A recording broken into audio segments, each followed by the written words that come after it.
Good afternoon, dear students. Today I am going to discuss about Santala rebellion and the great Indian revolt of 1857. So, first of all I will discuss about the Santala rebellion of 1855-56. During that period, the Santalas under the leadership of Sidhu and Kanhu, they revolted against the Britishers and they raised their voice against the exploitation, economic exploitation, and that was one of the important event in the history that due to their revolution, their raising of their voice, they had got a Santala Pargana, a particular area, and there was also amelioration in the condition of the tribal people or Santalas. And in this next chapter, the revolt of the great Indian revolt of 1857, I am going to discuss about the causes which are responsible for the outbreak of the 1857 revolt and how what was the course of the revolt, and then how it faced failure and what was the significance of the revolution. So, first of all we will discuss about the Santala rebellion of 1855-1856. The Santala rebellion, which is commonly known as the Santala Hul, it was one of the tribal rebellions which was organized against the British colonial authority in 1855. The Santala tribe is one of the earliest tribes in India. Their main language is Santali, and agriculture was their chief source of income, and they worship their land as god or Thakur from the earliest times. They were very peace loving people, and they always loved freedom, but they were disturbed due to the intervention of the Britishers into their life. So, then before the British rule in India, the Santalas, they generally settled in Cuttack of Odisha, Dhalbhum, Manbhum, Chotnagpur, Palam, Hazaribagh of undivided Bihar, Midnapur, Bankura and Birbhum of West Bengal. This particular area was that was the area in which the Santalas, they had established their settlement before the coming of the English East India Company to India, and they were living by pursuing the occupations like agriculture and hunting, and they cleared the forests and cultivated those lands including shifting cultivation. So, by the end of 18th century, the Santalas began moving towards the forests around the Rajmahal hills. Then when the Governor General Lord Cornwallis introduced permanent settlement system in 1793, the entire region came under the control of the company. So, East India Company now empowered the Mahajans, the Jamindars to collect land revenue from them. They imposed various illegal taxes also.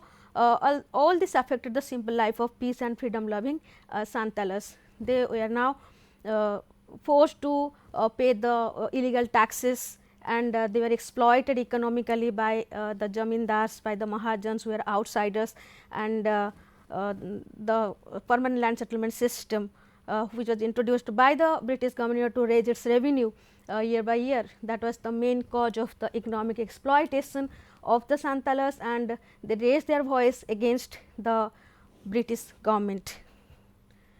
In 1832, the government demarcated an area on the foothills of Rajmahal Hill, and that area was known as Damin-e-Ko for Santalas with the intention of reclaiming the forest region. It extended from Ganges in the north to Brahmani river in the south. It was a fertile land and full of natural resources. The Santalas, they cleared the forests and established their settlements. So, in 1832, the government had demarcated a particular area for the Santalas, where they started establishing their settlement, and that particular area Daminiko, which was a very fertile area, that area the main purpose of the British government was to collect as much more revenue which was collected previously from the Santalas. The whole area extended up to 1366.1 square miles, around 500 square miles were covered by the forest. Out of this, 254 square miles were cleared by the Santalas for establishing their settlements. Between 1838 and 1851, there grew up 1473 villages, and the Santal population was around 82,795. So, the Paharis, they resisted the Santalas, but they were forced to withdraw deep into the forests. The Santalas, they used the weapons like bows, arrows, swords, etc. And when they started establishing their settlement in that area, the Paharis, who were the permanent inhabitants of those areas, they resisted them, and there was a fight between the Santalas and the Paharis, and lastly the finally the Paharis, they went into deep forests, and that place was settled by the Santalis.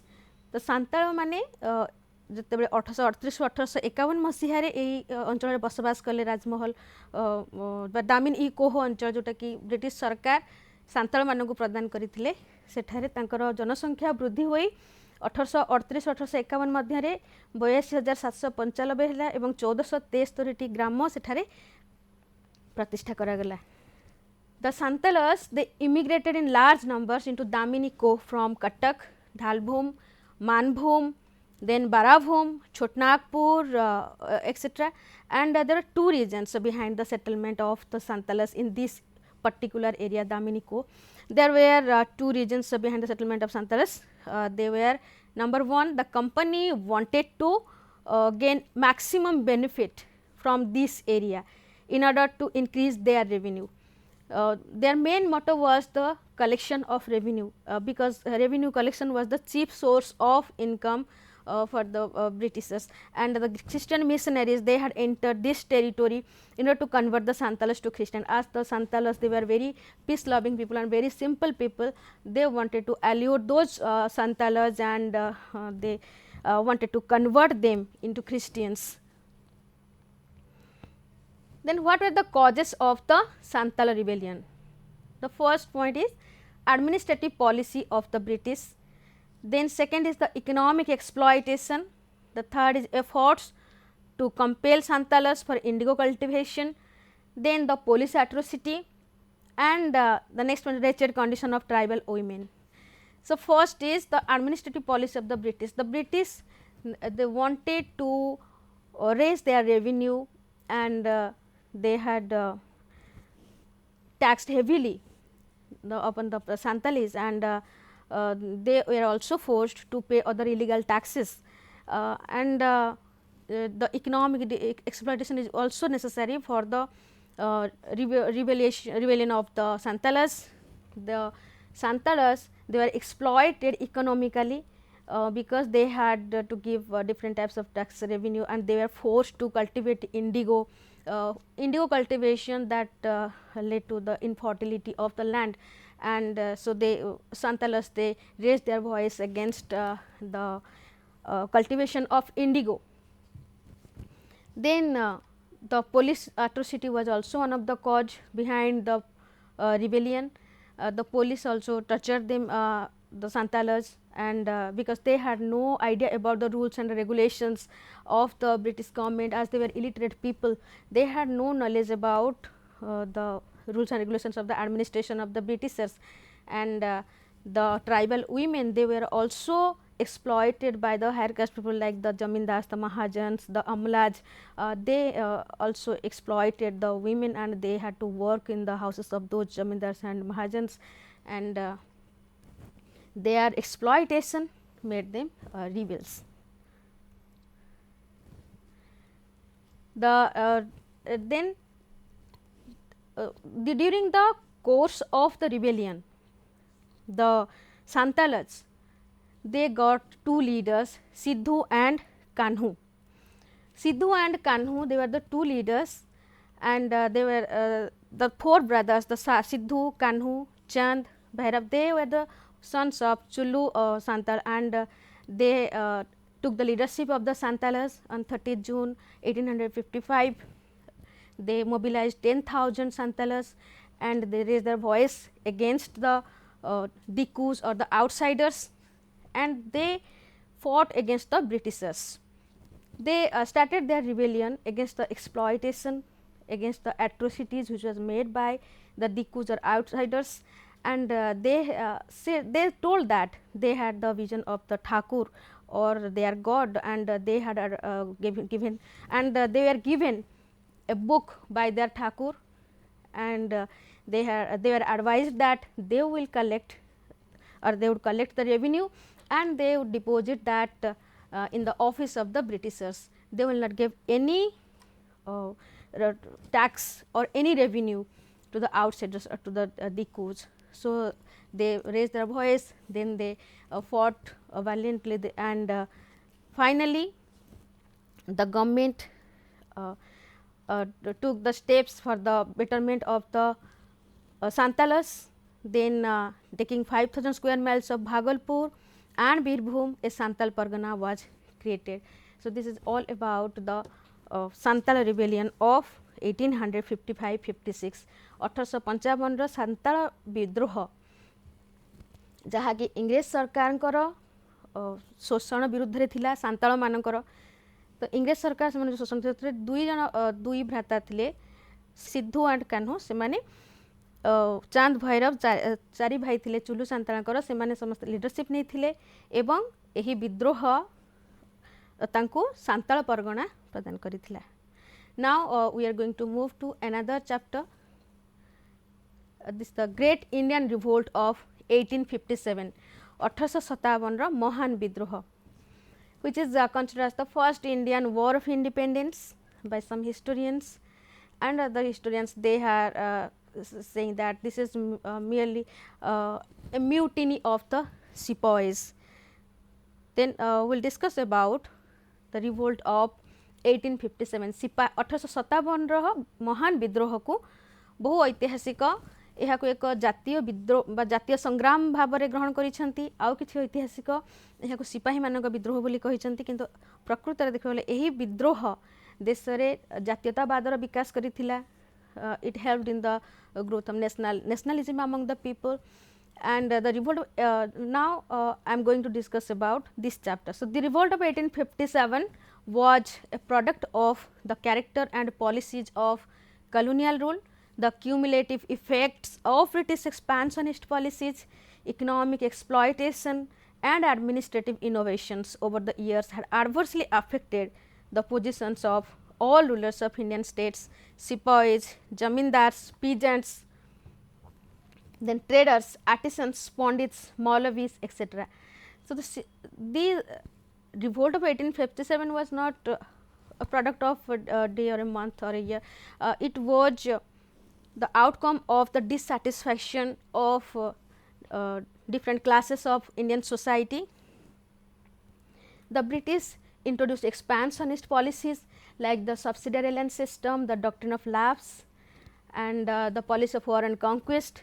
By these policies, they annexed one by one Indian territory, and many rulers they lost their territory. Many kings they lost their kingdoms, and many zamindars they lost their zamindari due to the permanent land settlement system. Many talukdars lost their taluks due to the introduction of new revenue policies. The new revenue policies like Rayatwari settlement system, Mahalwari settlement system, then permanent land settlement system, all these settlement systems exploited the peasants and made them paupers, and they the zamindars, when they lost their zamindari, they became paupers, and they were unable to beg, and they were unable to work in any other field as they were the zamindars. There was a very miserable condition faced by the zamindars due to this permanent land settlement system. And due to the doctrine of lapse, many kings they lost their kingdom, because they were not allowed to adopt a son without the permission of the Britishers, and due to subsidiary land system, many kingdoms were merged with the British English East India Company's territory. The simmering discontent burst in the form of a violent storm in 1857, which shook the British Empire in India to its very foundations. So, let us discuss about the background of the 1857 revolt. The history in two halves. The first one is the history in two halves. The lesson that the British drew from 1857 was that caution must prevail. Indian tradition must be respected, and the assumed guardians of these traditions, priests, princes or landholders, were to be conciliated under firm authoritarian British rule. Thus, British Indian history in the 19th century is often divided into two halves, separated by the great watershed of 1857, an age of ill considered reform, followed by an age of iron conservatism. So, the Britishers, when they came to India, they wanted to reform Indian society, and they abolished the sati system, and they introduced English education system. There is several reforms which that hurt the conservative Indians, and the widow remarriage system was also introduced, and Christian missionaries, they converted the Hindus and Muslims into Christianity. These were the causes which were creating discontentment in the minds of the Indians during that period. Then conservatism was eventually to provoke a different form of reaction, the nationalism out of which modern India was to be won. There are, however, serious difficulties in any interpretation of 19th century Indian history that divides it into an age of reform that gave way under the shock of rebellion to an age of conservatism. Then the genesis of disaffection. In the first half of the 19th century, when the East India Company it still ruled India on Britain's behalf, there was a heady rhetoric of reforms and improvement in some British circles. So, the aspirations of Thomas Macaulay to foster a class of persons Indian in blood and color, but English in taste, in opinions, in morals and in intellect. They wanted to create a loyal section of Indian people who will help them in different situations. They wanted to create the Indian people who will follow the English culture, and those people, they will be sided during the period of revolt or rebellion. The means of the company's government were indeed limited. The greater part of its resources was spent on its armed forces, not on schemes for improvement.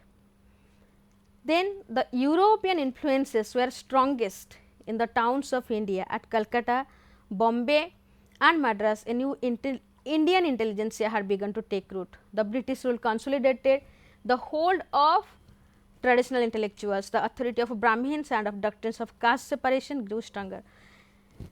During the English East India Company's rule, they introduced the English education. Due to the English education, the people of India, they now followed the Western culture, and they had the knowledge about the Western ideas, ideologies, and these people, these intelligentsia, they now thought about nationalism, etc. And in the countryside, the vital issues were the control of the land, the amount of tax the peasants had to pay, and the outlets they had to find for their surplus crops. So, in the countryside, due to the introduction of different types of settlement system like permanent land settlement system, Mahalwari system, etc., the taxation system, the peasants were exploited economically and they had to pay heavily, and the outlets they had to find for their surplus crops. Then the growth of disaffection. Next point is the growth of disaffection. Any attempt to explain the revolt of 1857 as traditional India's rejection of modern reform is far too crude. Impulses towards change before then and had been weak and uneven. In Bengal and in the south, which had long been under British rule, there were no revolts. In the areas that did rebel in 1857, the British succeeded in creating disaffection and deposed Indian rulers from their thrones. The British government, it introduced the policy of doctrine of lapse and subsidiary system, and those system, due to those policies, many kings they lost their kingdoms, like Awadh and Sambalpur, Satara, Jhansi. They lost their kingdom due to the introduction of the policy of doctrine of lapse. Due to their disaffection to the British rule, they revolted against the Britishers, and that was the one of the foremost cause of the 1857 revolt. Then western influences were limited in the towns, but the Christian missions had appeared there, and new colleges had opened which seemed to be an unwelcome intrusion to many devout Hindus and Muslims. As the Christian missionaries they came to India, they wanted to make the Hindus and Muslims the Christians. The government also sided with those missionaries. They wanted to spread the Christianity, in India. That created a fear in the minds of the Hindus and Muslims that the Christian missionaries will convert them into Christianity. They allured the people of India, as they were very simple, and they converted many Indians into Christians. So, then northern India had a long tradition of spasmodic disorder and resistance to government. These upheavals would probably have become more intense in the mid 19th century, but could have been contained if the British had not alienated a group of people on whom their security depended. In northern India, the people they developed discontentment against the Britishers. Many people of northern India they wanted to join in the army of the Bengal, because that was very prestigious during that period, and the people of Awadh they also recruited in large numbers, and the main reason behind the rebellion of 1857 was the discontentment of the Indians against the administrative reforms and economic exploitation by introducing new revenue policies. The Bengal army was recruited not from Bengal itself, but from northern India, especially from Awadh. A soldier in the Bengal army had become an occupation to which high status was attached. The Sipais they considered themselves privileged. The Bengal army was told to modernize by accepting obligations to serve outside India and by using a new rifle. So, the British government they wanted to modernize the Bengal army, as Bengal army was one of the most vital part of their army. They wanted to modernize it by introducing a new rifle. So, the spark that ignited the soldiers' great fear that cherished status was to be undermined was the rumor concerning the use of animal fat as a lubricant on the cartridges for the new rifles. When the British government it introduced a new rifle, Enfield rifle, instead of the which was introduced in the place of a brown base rifle which was used by the army, Bengal army.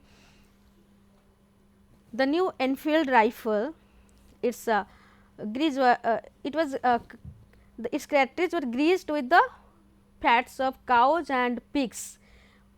The fat was forbidden for both the Hindus and Muslims. So, that was a rumor which ignited the soldiers' great fear that they will lost their caste, that the church status was they were undermined. Then when the soldiers they refused to acknowledge British authority, the way was left open for disaffected princes and aristocrats and for village and town people with grievances to revolt alongside the soldiers. The soldiers, they now raised their voice against the British government, because the immediate cause was the Enfield rifle or the greased cartridge, and when they showed that discontentment against the different rules and regulations which were introduced by the British government, the people, the common people, the princes, the aristocrats and the village and town people, they sided with the soldiers. The British army, that was a very, they were very less in number than the Indian sepoys. Then the Indian sepoys, when they heard the rumor that they were given the chapatis which were mixed with the dust of bone dust, they also raised their voice against it. And they were the Brahmin sepoys, they were forbidden to mark any vermilion mark or any sandalwood mark on their in their forehead. So, they developed the discontentment against the British government.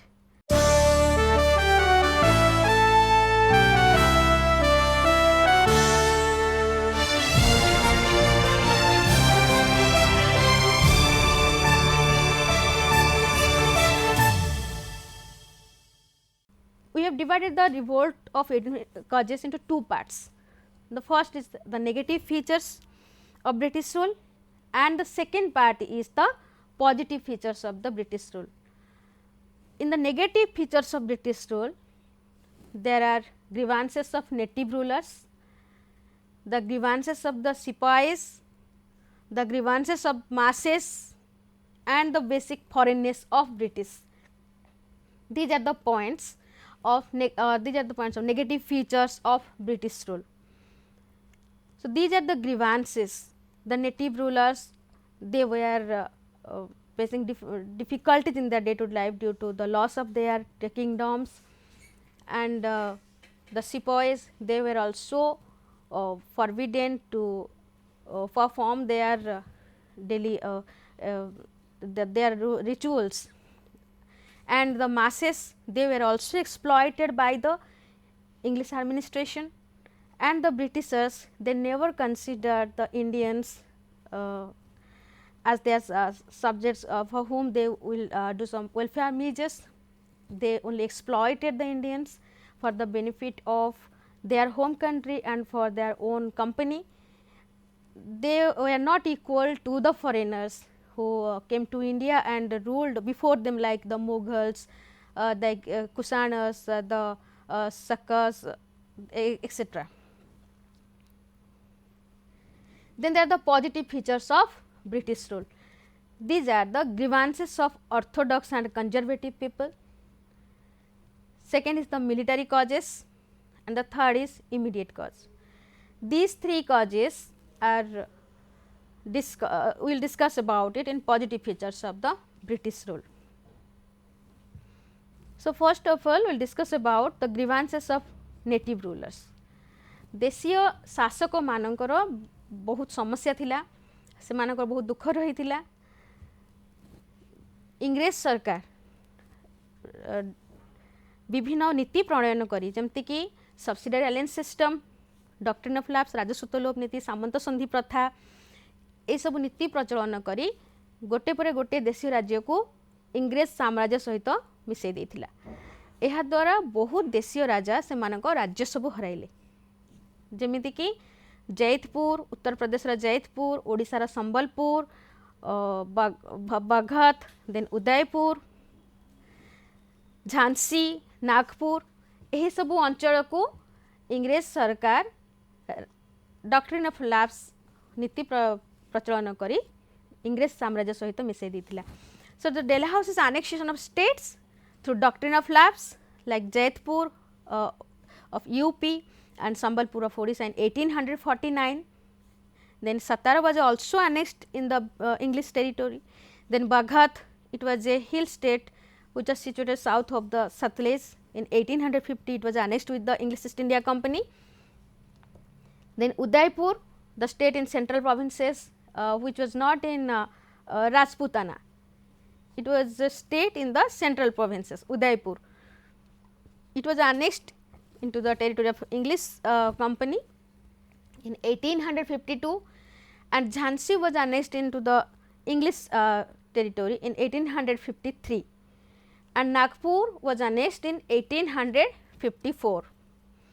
So, due to the policy of doctrine of lapse, these kings, the ruler of this territory, they lost their kingdom and the British occupied their territory, and the annexation of Baghat and Udaipur are cancelled and they were restored to their ruling houses. When Dalhousie wanted to apply the doctrine of lapse to Karauli, Karauli was a state in Rajputana, he was overruled by the court of directors. The court of directors opposed Lord Dalhousie when he wanted to annex Karauli with the English East India Company's territory.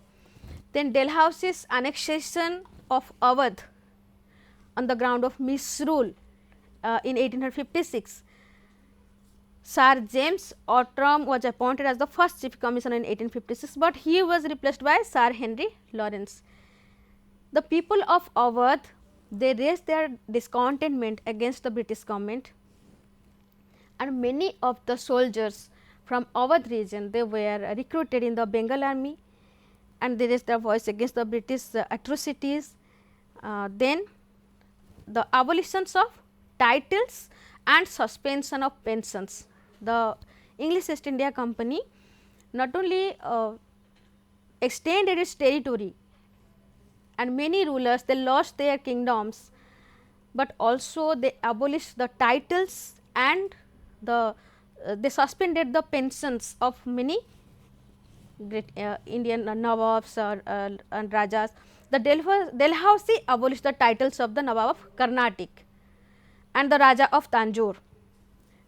Karnataka नवाब तांजोर राजांकर जे उपाधि थिला ताको Dalhousie तक उच्छेद करथिले, जहाँकि सेमानक सम्मान प्रति आँच आनिथिला एवं सेमाने इंग्रेज सरकार को शासन को विरोध करथिले.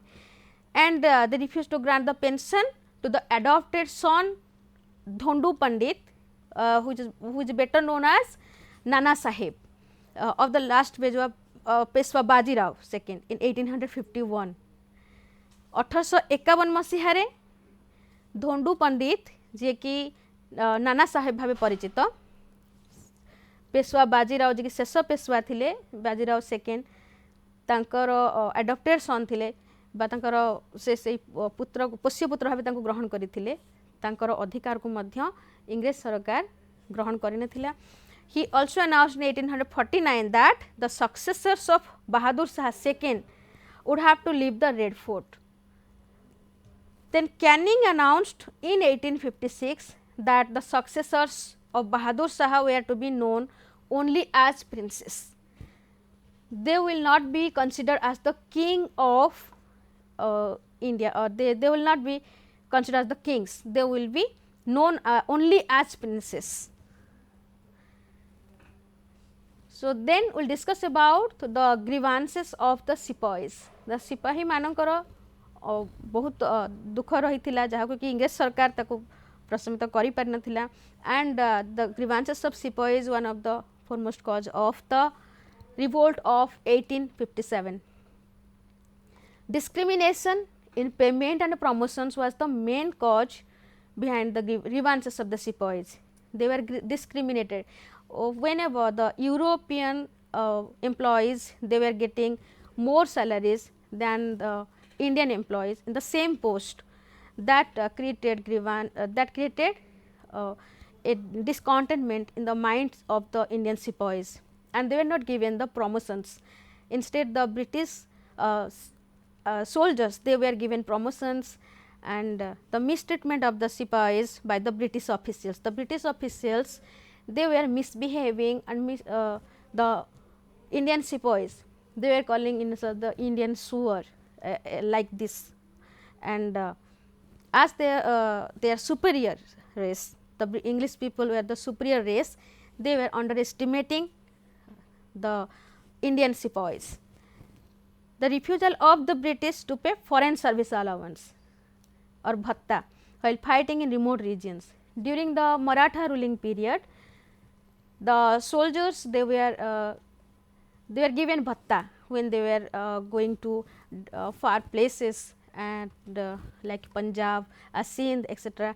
When they were going to fight in this area, they were given allowances, but the Britishers, they denied and they never give them the allowance or bhatta when they were going to fight in remote regions.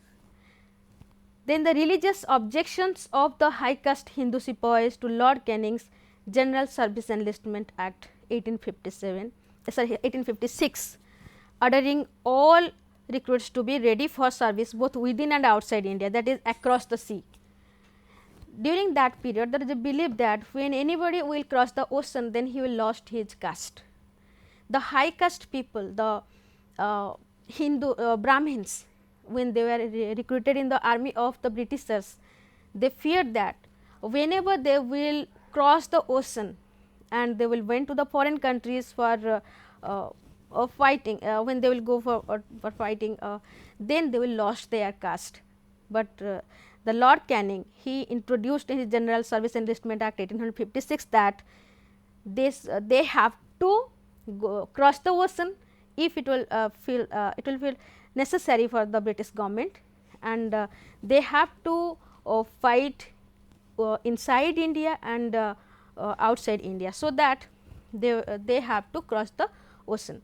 The high caste Hindus, they never supported this act which was introduced by Lord Canning. Then encouragement was given to the Christian missionaries by the British army officers. The British army officers, they supported the Christian missionaries who came to India in order to spread Christianity. They had allured many Indians, both Hindus and Muslims, and they had converted many Hindus and Muslims into Christian religion. So, the people of India, they feared that one day they will lose their religion. So, all these led to disaffection among the sepoys.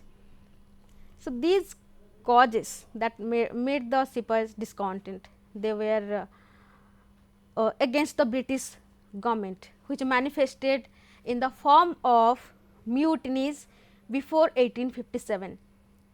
तो 1857 पूर्वरु ये सैनिक मानकर विभिन्न असंतोष इंग्रेज सरकार को विरुद्ध रे विद्रोह करबे तांको प्रवर्ताई थिला. तो 1857 पूर्वरु बहुत विद्रोह से माने करिथिले. से गुडी को हला they were the mutiny of the sepoys in Bengal in 1764, then the Vellore mutiny in 1806, then mutiny of the sepoys of the 47th regiment at Barakpur in 1824, then mutinies of the 34th native infantry, the 22nd native infantry, the 66th native infantry and the 37th native infantry in 1844, 1849, 1850 and 1852 respectively. So, all the mutinies, they are put down by the British with terrible violence. So, the sepoys who raised their voice against the Britishers, they were punished by the British government as they were violating against the rules of the Britishers. They were hanged and they were disbanded, their army was disbanded.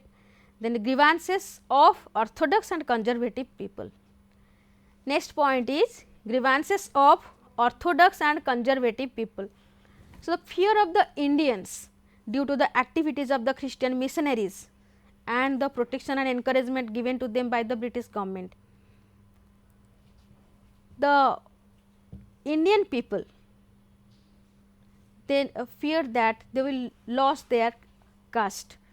The Hindus and Muslims, they feared due to the protection and encouragement which was given by the English government to the Christian missionaries. The Christian पाद्री माने भारत को आसी बहुत उभय हिंदू एवं मुसलमान मानकर धर्म परिवर्तन को धर्मांतरीकरण प्रक्रिया से माने जारी रखी थिले, जहा फल रे कि भारतीय माने भय कले जे से माने जाति हरैबाकू जाउछंती बा से माने जाति बहुत विपद रे अछि. Then the resentment of the conservative and orthodox elements against the social reforms and humanitarian measures introduced by the government. Abolition of sati 1829, then legalization of widow remarriage in 1856, then protection of the civil rights of converts from Hinduism by the Religious Disabilities Act of 1856, spread of western education etc., and disaffection caused by the official policy or taxing temple lands, charitable institutions, mosques etc. इंग्रेज सरकार भारत में अनेक संस्कार प्रचलन करने चाहिए. भारत में जो कुप्रथा सबू थिला जमती कि ताको से दूरीकरण करने चेष्टा कले, जेपरिक विधवा विवाह प्रचलन करते इंग्रेज माने. विधवा विवाह 1856 मसीह से आईनगत भाव में सम्मति मिली विधवा विवाह को. सती प्रथार उच्छेद 1829 मसीह करा जायथिला. रिलीजियस डिसेबिलिटी एक्ट 1856 अनुजाई जदि भी कहीं धर्म परिवर्तन करे ताहले ताकू तार पैतृक संपत्ति रु बाद दिया जाय परिबनी बस सेथि मध्य तार भाग रहिबो. So these acts that created fearness in the minds of conservative and orthodox people, and the people of India, they now raise their voice against the reforms which is affecting their social life. इंग्रेज मानकर भारतीय मानकर सामाजिक जीवन में हस्तक्षेप को सहजरे भारतीय माने ग्रहण करि पारिले नहीं. तो भारतीय माने इंग्रेज सरकार को विरुद्ध रे स्वर उत्तोलन करिबा पई स्थिर करिथिले. से समय इंग्राजी शिक्षार प्रचलन जोगु इंग्राजी संस्कृति को बहुत भारतीय आपणे थिले एवं इंग्राजी संस्कृति जेपरिक मद्यपान करिबा, गोमांस भक्षण करिबा ए सब मध्य से माने ग्रहण करने थिले, जहा फल कि भारतीय माने इंग्रेज शिक्षा को मध्य धीरे धीरे विरोध करने को लगे. Spread of western education created such people in Indian society that they blindly followed the western cultures and that was against our Indian traditions. Then the people जते बेले इंग्रेज सरकार विभिन्न मंदिर संपत्ति उपरे कर लागू कले, विभिन्न मस्जिद जमी कि जहाँ कर लागू कले, से समय भारतीय मानकर धार्मिक भावना को आघात लगी. से माने इंग्रेज सरकार को शासन को विरोध करने को आरंभ करथिले. Then grievances of the craftsmen, peasants and zamindars. When the English East India Company came to India and ruled over India, there are many craftsmen and peasants and zamindars who were living in a very good condition, but when they introduced the different revenue policies and introduced many administrative reforms, the many zamindars, they lost their zamindari, the talukdars, they lost their taluk, and the craftsmen and artisans, they also lost their livelihood because they were patronized by the kings, the zamindars, the talukdars. They provided them help due to their activities, their cultural activities or the literary activities, art, architecture, sculpture, that was developed due to the patronage of the kings, zamindars and talukdars etc. But after the Britishers, they came to India, their policies, they introduced the reform policies, and many kings lost their kingdoms, zamindars they lost their zamindari, and the patronage was stopped there. So, then we will discuss about the artisans and craftsmen. The destruction of village industries and handicrafts due to the one-way free trade policy of the British. So, the Britishers, they introduced free trade policies. मुक्त वाणिज्य नीति प्रचलन करिबारु इंग्रेज मानकर शिल्प जातीय द्रव्य भारतीय बाजार रे बहु मात्रा रे बिक्री हेबा को आरंभ होला. तो जहा फल भारतर कुटीर शिल्प रो विकास रे बाधा सृष्टि होला. देन ए भारतीय कारीगर माने सेमानकर जीविका हराइले. they took away the raw materials like raw cotton, raw silk, and they produced in their factories, and now they flooded Indian markets with their factory manufactured products. So, the destruction of village industries and handicrafts due to the one way free trade policy of the British, the artisans and craftsmen, they lost their occupation. Then the peasants, they were also affected by the British rule. The loss of their lands to the money lenders due to the land and land revenue policies of the British. Due to the permanent land settlement system, the revenue was fixed by the Britishers. They fixed it twice or thrice more than the actual amount which was collected before the introduction of the permanent land settlement system, and the heavy taxation policy led the zamindars to exploit the peasants as their revenue was fixed, which they had to submit in the office of the Britishers, but the revenue of the peasants was not specified, it was not specified. So, they exploited the peasants.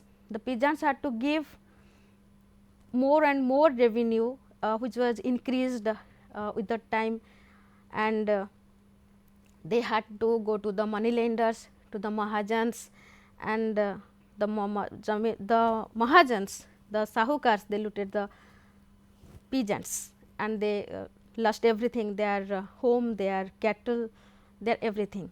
So, lost of their lands, and the zamindars, they also lost their zamindari due to the sunset law which was introduced by the British government.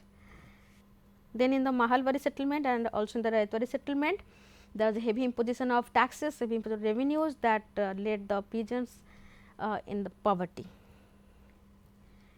Then the traditional zamindars, many of them lost their zamindaris to the new class of urban based absentee landlords due to the permanent land settlement system. The traditional zamindars, they lost their zamindaris to the new class of urban based absentee landlords.